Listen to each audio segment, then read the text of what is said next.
Esses mísseis intercontinentais, eles na verdade têm uma enorme variância. Você tem um número muito grande de diferentes tipos de mísseis intercontinentais. E os Estados Unidos, eles tinham, ainda no início dos anos 60, uma liderança impressionante num tipo de míssil que não foi incluído, ou seja, do ponto de vista da sua limitação, no SALT I. Ou seja, o SALT I determina que o número de mísseis intercontinentais tem que ser esse, mas não determina subtipos de mísseis intercontinentais. Um subtipo em especial é extremamente importante para a gente relativizar essa suposta superioridade militar soviética. É um míssil que, na sigla em inglês, é conhecido como MIRV. Tá? A sigla é muito grande e, sinceramente, pouco importa para a gente. Tá? O importante é você entender que esse míssil é um míssil intercontinental que tem a capacidade de transportar várias ogivas nucleares. E na atmosfera, esse míssil ele se descola e várias ogivas vão encontrar alvos em diferentes lugares. Então, um míssil pode atingir pontos em 5, 6, 7 lugares diferentes do país a ser atingido. Então, o fato de você ter um número de míssil, né, intercontinental menor ou maior, na verdade, em si não representa nada, porque a gente tem que saber qual que é a proporção desses mísseis intercontinentais que são MIRVs, ou seja, Multiple Independently Reentry Vehicles. São veículos que têm alvos independentemente deslocáveis, que conseguem atingir vários alvos ao mesmo tempo, cada um desses mísseis. Tá? Eu não quero entrar em tecnicidades, mas esse é um aspecto importante da crise da detente. As características específicas do SALT I, como eu vou voltar mais para frente, são aspectos importantes dos problemas que a detente terá mais para frente. Mas vamos voltar aos pontos que eu levantava, né? Não vamos perder, por favor, o sentido da nossa discussão. A gente está falando ainda sobre o auge da detente, eu estou mostrando para vocês indícios concretos de como Estados Unidos e União Soviética aproximaram-se e realizaram diversos tipos de acordos. Coloquei como um desses exemplos o SALT I e o Acordo de Defesa Antimíssil. Tá? Um outro exemplo importante é o acordo norte-americano-soviético para a realização de uma conferência geral de segurança europeia. Isso é extremamente importante também, tá? E que vai culminar nos acordos de Helsinki, na Finlândia, em 1975. Por que isso é tão importante e tão simbólico? A Segunda Guerra, como vocês sabem, diferentemente da Primeira Guerra Mundial, não teve uma grande conferência de paz. Não houve uma grande conferência de paz pós-Segunda Guerra. Não houve uma conferência de Paris enorme, como ocorreu em 1919, para concluir a Primeira Guerra. Houve uma conferência em Paris em 1946, de fato. Alguns tratados de paz foram assinados, de fato. Mas o número de países europeus ali representados foi muito pequeno, em comparação com os vários que poderiam ser representados, sobretudo no bloco soviético. Tá? Esta conferência que vai acontecer, começam os trabalhos em 72 e que se conclui em 75 em Helsinki, é uma conferência que traz não só todos os países europeus, União Soviética participa, Estados Unidos participam, e ela vai legitimar o status quo pós-Segunda Guerra Mundial. Ela vai legitimar fronteiras. Ela vai legitimar governos. Então ela tem uma importância absolutamente enorme do ponto de vista desse relaxamento de tensões, sobretudo dentro da Europa. E esse a gente vai ver também é outro aspecto que vai levar críticas ao governo Ford, sobretudo. Acho que o governo Ford teria desistido dos povos da Europa Oriental ao legitimar as fronteiras e os governos do bloco soviético na Europa Oriental. Mas isso a gente vai discutir um pouco mais para frente. E um outro resultado prático e também muito simbólico, para além dos acordos de limitação nuclear, para além dos acordos de fazer uma grande conferência de segurança europeia que vai culminar em Helsinki em 75, é um acordo para estabelecer princípios básicos das relações entre Estados Unidos e União Soviética. Esse texto, que foi assinado em 72 também, percebam como 72 foi um ano simbólico nesse processo de relaxamento de tensões entre as duas superpotências. Este texto que estabelece esses princípios básicos das relações entre Estados Unidos e União Soviética, ele tem duas características que eu considero muito importantes, me parecem muito importantes. Em primeiro lugar, o reconhecimento da legitimidade mútua desses estados. Ambos estados têm direito a existir no sistema internacional e precisam ser respeitados. Seus interesses, seus objetivos, suas metas e assim consecutivamente. E um segundo ponto muito importante é a defesa do princípio de não intervenção em assuntos internos.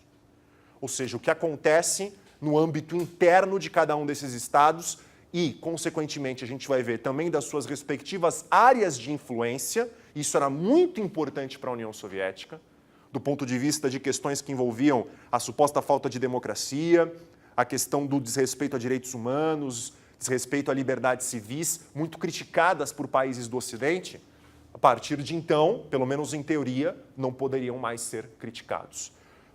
Eu peguei um trecho desse acordo, foram 12 princípios, 12 artigos. Eu peguei só o primeiro artigo para a gente ter uma ideia do conteúdo, né, e de como isso foi de fato verbalizado no texto. Então, o primeiro artigo diz o seguinte, e comparemos com o discurso do Eisenhower, que abriu a nossa aula de hoje, e mostra a diferença de abordagem entre Estados Unidos e União Soviética nos anos 50 e agora aqui, início dos anos 70. Então, o primeiro artigo desse acordo diz o seguinte, diferenças em ideologia e em sistemas sociais dos Estados Unidos e da União Soviética não são obstáculos para o desenvolvimento bilateral de relações baseadas nos princípios de soberania, igualdade, não interferência nos assuntos internos e vantagem mútua, que foi algum dos aspectos, né, que eu levantei anteriormente para vocês. Bom, isso fecha a nossa primeira parte da aula, ou seja, a gente discutiu um pouco o conceito da détente e, ao mesmo tempo, discutimos o auge, alguns exemplos, alguns resultados concretos do auge dessa detente. Agora a gente pergunta o primeiro ponto que eu levantei lá no início da aula para vocês. Como isso foi possível? Como esse processo de aproximação, de relaxamento de tensões, tornou-se possível? Tá? Para responder essa pergunta, para pensar em possíveis respostas a essa pergunta, a gente poderia começar fazendo uma discussão de questões estruturais, porque há aspectos estruturais muito importantes relacionados a essa resposta. Tá? Mas para fazer essa menção estrutural, eu vou partir de uma questão conjuntural. Ou seja, para mostrar como é que se dá, ou para refletir como é que se dá esse processo de aproximação, eu vou partir de uma questão conjuntural. Que questão conjuntural? A crise entre Estados Unidos e União Soviética do início dos anos 60. Então a gente vai olhar um pouquinho o que foi essa crise bilateral do início dos anos 60 e a partir da análise desta crise, a gente vai pensar em aspectos que possivelmente contribuíram para essa aproximação que culminaria lá no início dos anos 70 com o chamado período da detente entre Estados Unidos e União Soviética. Então vamos lá. Vamos, a partir da crise do início dos anos 60, pensar em questões, em implicações que essa crise teria causado na relação bilateral e contribuiu para um processo de aproximação bilateral entre Moscou e Washington. Para compreender o que eu chamo aqui de impactos múltiplos, tá? Nós precisamos, antes de tudo, pelo menos conhecer o que foi, ou o que eu chamo aqui de crise do início dos anos 60. Esse talvez tenha sido, junto com o período da Guerra da Coreia, um dos momentos de maior baixa na relação bilateral entre Moscou e Washington. Tá? E a crise do início dos anos 60, como vocês podem observar aqui, ela envolveu sim o caso de Cuba, mas ela não foi exclusivamente o caso de Cuba. Há um outro elemento fundamental nesta crise, que acontece um pouco antes, que é a crise sobre Berlim, que se desenrola entre 1958 e 1961. Podemos até esticar para 62, se a gente compreender a crise dos mísseis de Cuba, em parte, como um processo que se relaciona, não necessariamente são só independentes, mas se relaciona com a própria crise de Berlim. E não há dúvida, a crise dos mísseis de Cuba é um outro elemento muito importante nessa história. Então, antes de falar sobre as implicações, eu preciso, pelo menos, contar o mínimo dessa história para ter certeza que estamos falando a mesma língua e, a partir do mínimo dessa história dessas duas crises, a gente vai analisar, aí sim, com cuidado, quais impactos que essas crises tiveram e que contribuíram para esse processo de aproximação. Vamos começar, vou ter que ser breve, tá? Mas vamos começar rapidamente com o caso de Berlim. Qual é o problema que acontece em Berlim no final dos anos 50, início dos anos 60? Na verdade, Berlim e Alemanha é uma questão que envolve a Guerra Fria do início ao fim, como nós sabemos. Inclusive, uma das primeiras crises da Guerra Fria envolve Berlim, como nós discutimos algumas aulas atrás, que foi o famoso bloqueio de Berlim, quando a União Soviética bloqueia a passagem dos aliados entre a Alemanha Ocidental e Berlim Ocidental. A crise de Berlim do final dos anos 50 e início dos anos 60 é uma continuidade desse processo, com um agravante muito importante. O governo da Alemanha Oriental vinha sofrendo, desde meados dos anos 50, final dos anos 50, uma sangria crescente de mão de obra, particularmente mão de obra qualificada, de Berlim Oriental para Berlim Ocidental. E vinha pressionando a União Soviética a tomar alguma atitude para fechar ou para estancar esse processo de sangria. Os motivos que levavam a essa migração não nos interessam. Questão de salários, possibilidade de maior consumo de bens em Berlim Ocidental, isso em si não nos interessa, mas o problema torna-se agudo. Problema de imigração agudo, em especial de mão de obra especializada, de Berlim Oriental para Berlim Ocidental. Em 58 e em 61, o governante soviético Khrushchev faz um movimento que é quase que consensual na historiografia, foi um movimento muito arriscado, extremamente audacioso, como o de Cuba. Tanto em 58 como em 61, o Khrushchev dá ultimatos para os Estados Unidos retirarem as suas tropas de Berlim Ocidental. Caso não retirasse as tropas, a União Soviética iria assinar um tratado de paz unilateralmente com a Alemanha Oriental, o que permitiria com que a Alemanha Oriental retirasse as tropas americanas de Berlim Ocidental e impedisse com que essa região da cidade fosse abastecida pela Alemanha Ocidental. Ou seja, reeditar um bloqueio de Berlim. Em dois momentos, a União Soviética apresenta ultimatos aos Estados Unidos, deixando a entender que se o problema de Berlim Ocidental não fosse resolvido, o que significa, se Berlim não se reunificasse e se transformasse na capital unificada da Alemanha Oriental, problemas ocorreriam. E os Estados Unidos, nos dois momentos, tanto no governo Eisenhower como no governo Kennedy, em particular no governo Kennedy, deixam claro que se a União Soviética intervisse em Berlim Ocidental, os Estados Unidos iriam reagir. É nesse contexto que o Kennedy faz o famoso discurso em Berlim Ocidental, dizendo-se berlinense. Ou seja, se Berlim Ocidental fosse atacada, se o status envolve inclusive o abastecimento da cidade, se o status da cidade fosse ameaçado, os Estados Unidos supostamente reagiriam. E as consequências dessa reação são consequências imprevisíveis, porque poderia escalar para ambos os lados.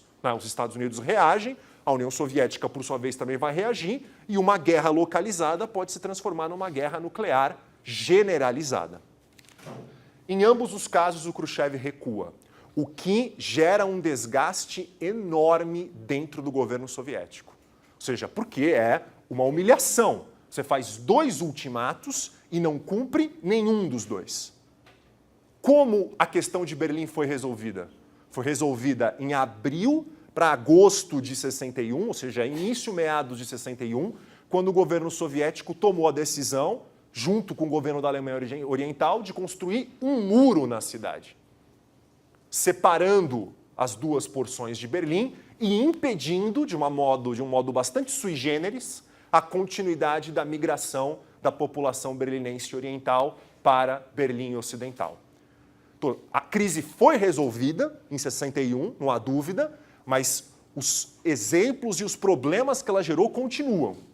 Sobretudo a possibilidade de uma crise pontual escalar para uma guerra nuclear generalizada e as tensões que da crise de Berlim são levadas para o caso de Cuba. Então agora vamos rapidamente relembrar o caso de Cuba. O que foi a chamada crise de Cuba, sendo bem sintético? Após a resolução, entre aspas, da crise de Berlim, em agosto de 61, a União Soviética, no ano seguinte, decide instalar mísseis nucleares de médio alcance em Cuba. Tá? Esses mísseis nucleares de médio alcance, eles eram capazes de basicamente atingir todo o território norte-americano. Só o extremo da costa leste é que não seria ou não poderia ser atingido. Peguei aqui até um mapa que está no texto do nosso seminário de hoje, que eu acho que é bem interessante para a gente lembrar, né, o tamanho do problema que esses mísseis de alcance intermediário poderiam gerar para os Estados Unidos caso fossem de fato lançados. E é interessante perceber que o míssil de alcance intermediário, que poderia chegar até quase a costa leste norte-americana, pegaria também grande parte da América do Sul, né? Ou seja, todo o continente americano quase estaria sob o alcance desse míssil intermediário instalado em Cuba. Na verdade, foram 24 mísseis de médio alcance, pequeno a médio alcance, e 16 mísseis de alcance intermediário, né, que dá aproximadamente 3.500 quilômetros de alcance. Esses mísseis tinham ogivas que, em média, eram 10 a 50 vezes mais potentes do que as bombas que foram lançadas em Hiroshima e Nagasaki. Então, a capacidade de destruição desses mísseis de médio e de alcance intermediário era muito superior à capacidade de destruição das bombas que foram lançadas sobre o Japão em 1945. Bom, mas voltemos. Os Estados Unidos, como vocês sabem, a partir de espionagem aérea, descobrem a existência desses mísseis em outubro de 62, e uma vez que o governo norte-americano descobre a existência dos mísseis, qual que é a decisão que o governo Kennedy toma? A decisão é clara: os mísseis não podem continuar. Os mísseis devem ser retirados. Essa é uma decisão unânime tomada pelo Comitê Executivo de Segurança Nacional norte-americano, presidido pelo próprio presidente Kennedy. Agora, a questão é como tirar esses mísseis. A decisão é tirar os mísseis, mas como tirar esses mísseis?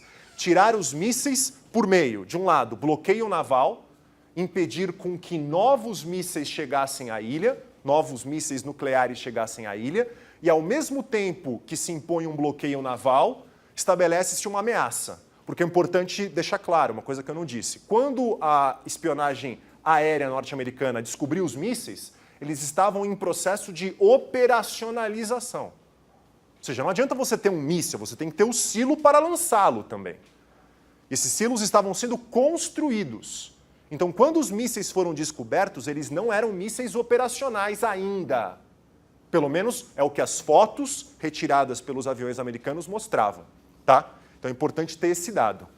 O governo Kennedy decide fazer o bloqueio e, ao mesmo tempo, dar um ultimato para a União Soviética. Se os mísseis não forem retirados, os Estados Unidos realizariam um ataque aéreo em Cuba e destruiriam esses mísseis.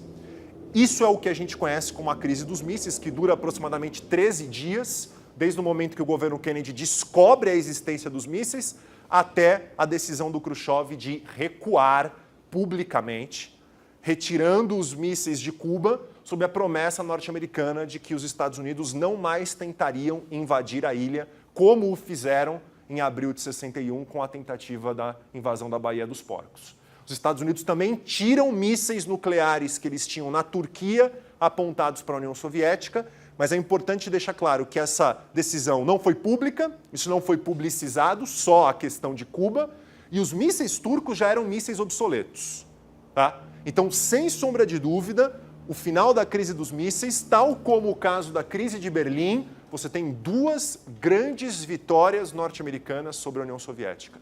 Não à toa que a situação política do Khrushchev torna-se tão insustentável que um golpe acontece no final de 64 na União Soviética e o Khrushchev é substituído por Leonid Brezhnev, que vai governar a União Soviética de meados dos anos 60 por grande parte da década de 70, né?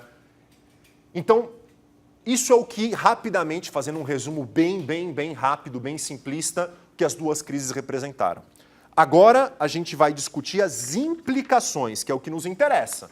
Pensar como esse momento conjuntural refletiu forças estruturais que possibilitaram, que contribuíram para um processo de detente, tá?